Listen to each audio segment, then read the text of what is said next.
दक्षिण भारत 11वीं सदी।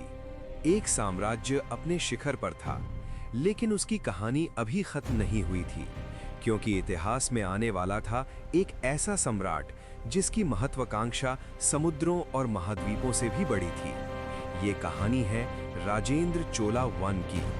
1014 ईस्वी जब उन्होंने चोल सिंहासन संभाला तो उन्हें केवल एक शक्तिशाली साम्राज्य नहीं मिला था, उन्हें मिली थी एक विरासत जिसे और भी महान बनाना था। उनके पिता महान सम्राट राजा चोला वन ने चोल शक्ति की मजबूत नींव रखी थी, लेकिन राजेंद्र चोल की दृष्टि सीमाओं से बहुत आगे तक जाती थी। उन्होंने उत्तर की ओर अपनी सेना बढ़ाई। नदियां, जंगल और राज्यों को पार करते हुए चोल सेना गंगा के तट तक पहुंच गई। ये केवल एक सैन्य विजय नहीं थी, ये पूरे भारत में चोल शक्ति की घोषणा थी।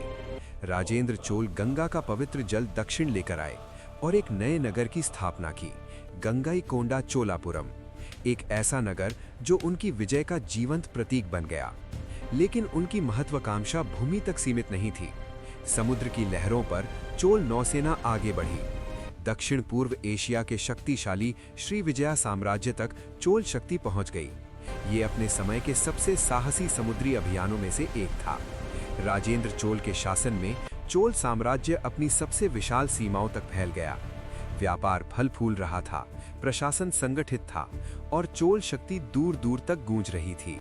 जब उनका युग समाप्त हुआ तो पीछे रह गया एक विशाल साम्राज्य और उससे भी बड़ी एक विरासत, क्योंकि कुछ शासक केवल इतिहास में दर्ज होते हैं, लेकिन राजेंद्र चोला वन जैसे सम्राट इतिहास की दिशा ही बदल देते हैं।